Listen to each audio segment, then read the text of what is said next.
So I've always wanted to do a deep dive video into the AI server that I built on the last video that I showed you guys. This is the server itself. I just kind of tore it up a little bit, pulled everything out. I kind of wanted to talk more about it specifically and how everything, how I went about everything. There was a video that online that I was looking for. Well, there wasn't a video, but there was a lot of proof that I was looking for to make sure that everything would work inside of the computer itself or the server itself, and to make sure that everything would work flawlessly. And obviously you have documentation that'll tell you as much as possible, but you really don't have as much information with you until you actually see like an actual video or proof, like someone posting it on like Reddit or something, and you're able to see, hey, this person actually did this and I know it works for a fact. So a lot of the videos that I saw online, it was like, R730 or R720 XD, but it was super old. Obviously the R730 and R720 series Power Edges, they're older stock. They're not gonna have as much capabilities as like an R740 goes. And obviously in the documentation it'll tell you like, hey, you can put GPUs up inside of the server themselves up to a certain wattage, but it's like, hey, does this specific GPU that I have work with it? And the ones I'm talking about are the RTX A5000s, the 24 gigabyte VRAM models that I have, and 3 of them. And I've always was looking for proof that it worked. I couldn't really find much, and at the time when I was setting this up, I was really shooting from the hip when it came to trying to figure out how this thing would be set up. And it was always a kind of like a stressor, because it's like I want to do this, but I don't really have any idea if it'll actually work, and I don't want to spend all this money just to find out that it doesn't work. And at the time I did figure out that it did work, and I was able to figure that out. So really what this this video is about is to kind of show you guys, like, give proof to other people who are trying to look to do the same exact thing that I was looking out to do, to go ahead and say, okay, I'm ready to pursue this. I'm gonna go and build a server, using an R740 XD as the server, and put all these 3 GPUs in it, and it works fine. And obviously there's space for all 3 GPUs. It's just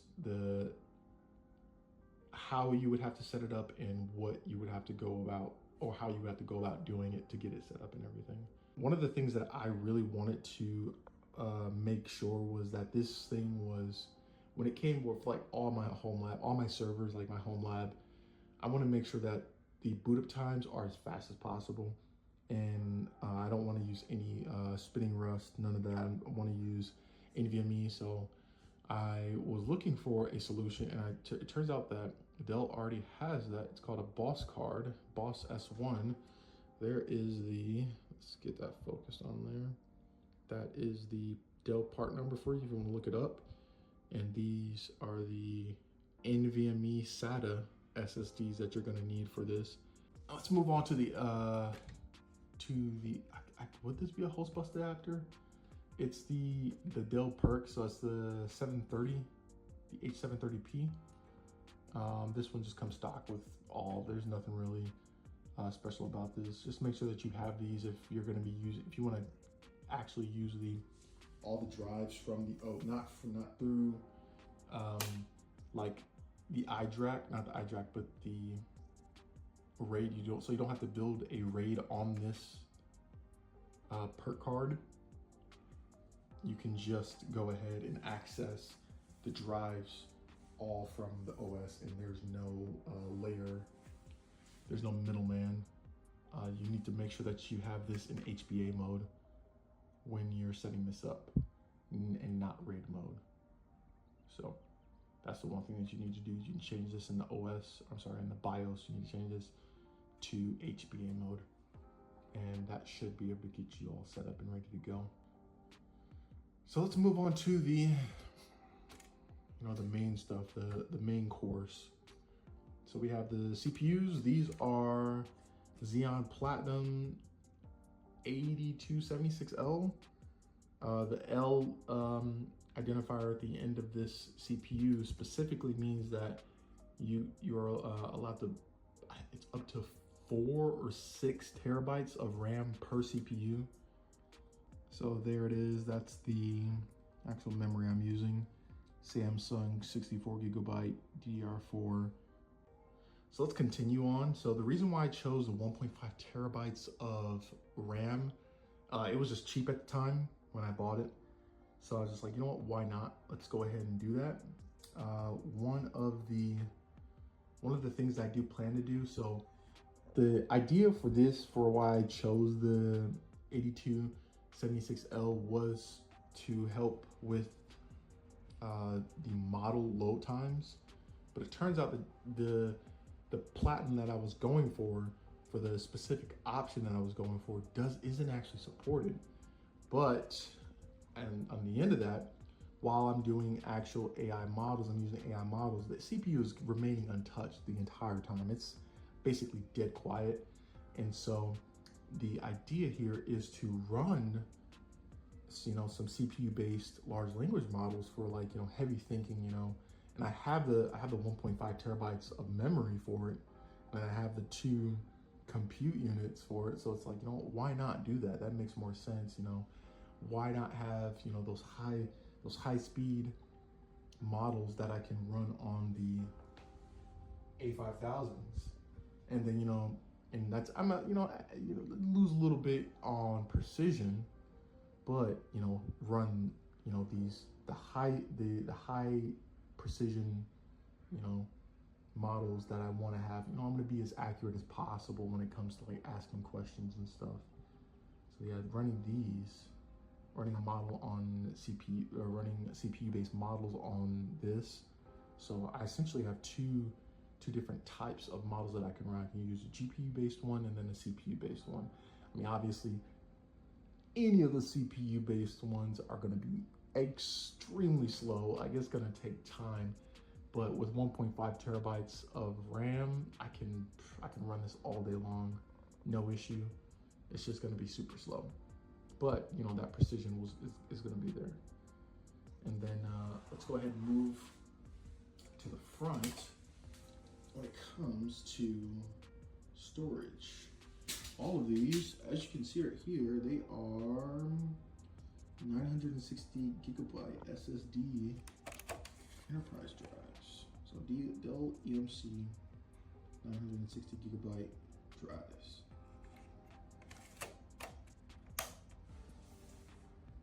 And all these are the exact same model. And this is going to be for running, you know, having those large models that I want to load locally, that I want to have to, let's say I don't want to have to go online and grab another model. I can just store it on the server itself. And, you know, I can run I can do my training, I can do the actual inference and everything on here. I mean, it's going to be slow. It's going to be extremely slow based off of what it is in the year, but on what I'm trying to do is it's going to fulfill all the needs that I need out of this server. This server is going to fulfill all the needs that I require for this specific one. So with these, I believe these take up about 250 watts, if not no more than 300 watts during testing. And later in the video, I'm gonna show more about the testing itself and talk about the power consumption of these GPUs. And you're gonna be able to see the actual maximum power draw from these. It's pretty awesome. Each of these lanes, they are for the GPU. So, you know, that one right there, and then this top one, and then this top one, they are, you can put any GPU in there that, like these GPUs, you can put any of these GPUs in here that consumes up to 300 watts. So each of these lanes are rated for 300 watts each and no more. So you can put any GPU in there that is rated up to 300 watts, provided that it actually fits inside of the given space or the allotted space. And yeah, these GPUs they're able to fit inside perfectly, no issues. Everything in here fits like it's supposed to. But with that being said, and kind of me talking more about this, let's go ahead and get into the actual like information of the testing that I did. I did a lot of CPU based and GPU based stress testing on the server itself, and I'm going to show you guys that in just a couple of seconds here. So this is the documentation for the R740 XD that talks about the internal GPU. As you can see right there, it says that you can have ×3 300 watt double width GPUs, or you can have 6 GPUs in there, single width, and they're 150 watts each. And then right below that says it only supports up to 2 NVIDIA M10 GPUs. So yeah, for those who are wondering, yes, you can fit those. The 3 A5000 that I have, they fit inside, and they're rated up to 300 watts. And there you go, that's your proof. And that's going to be inside the technical guide for the R740 XD, so you can just Google that, and it'll be able to tell you all the information that you need. So for the GPU performance report, it was pretty standard. You know, I ran it for I think it was about, it says right there 33 minutes. I had different tests in between, but they were basically running the entire time, doing, I can't remember which tool I used. It was stressing the GPUs themselves, and it essentially just caused them to ramp up to 100% utilization. And right there it says, you know, I know it says the average is 29.6% average, but that was because they were just sitting around the majority of the time. But during the actual test, they were at 100%, and the power, everything was at 100% at the time for the GPUs. You know, GPUs, the fan, the power was all they were all maxing out. And then you can see the power utilization for the first GPU was 84 watts, and then the second one was 80.2 watts, and then the third was 78.8 watts. Those are the averages, but you know, with the peaks, you can take a look at the peaks as well and see that they're 229.4, 0.7, and then 0.6. So with the NVIDIA SMI, you can actually see that, you know, the GPU fan was at 30%, you know, while it's sitting idle. These are the type of power usage you're going to be looking at while they're sitting idle, and the temperatures. This may have been after a stress test. Then you can see the driver version and then the CUDA version at the top at the time of when I was doing this test. Then you can cross-reference that if you need to with some other stuff if you want. But that was the NVIDIA SMI itself. Now let's take a peek at the CPU temperatures graph. So you can see on there, you know, we ran it for about a minute, it looks like. That may have been for 20 minutes, 30 minutes. And you can kind of see where the temperature was kind of sitting idle. And then afterwards, when, you know, we ramped up we started the stress test on the CPU itself, you can see where the Xeon Platinum the heat kind of jumped up and then kind of tapered off. And then when we were done, it dropped off and went right back to kind of similar, same levels, you know, as to when it was idle prior to testing. And, you know, there's not really much information here there's not really much here that you can take a peek at, but it's if you want to take a look at the temperatures that you're expecting, you know, with the stress test and the fans going on at, like, if I remember correctly, the fans were at about 80 or 60 or 80%, one of the two, but it was kind of quiet at the time, so those fans can get up. They can, if they want to keep the CPUs cool, they can keep them extremely cool if they need to. But this may have been just kind of on the verge of thermal throttling at the time. So it didn't think of it as an issue to start cooling it until it gets a little bit hotter than it should have. And let's move on over to the GPU temps. Yeah, temps got pretty crazy. They sat idle for a while, and then I kind of just shot the temperature up. well, I just started the stress test, and then the temperature just shot straight up. So you can kind of see they all went around the same area. They kind of idled a little bit prior to the test, and then they went, idling in their own respective manners. But then they kind of, once the stress test started, they all kind of synced up and temperature shot up. So this is a GPU kind of AI large language model GPU Excel sheet. It shows what all the GPUs on the market are, if they're good for AI or machine learning.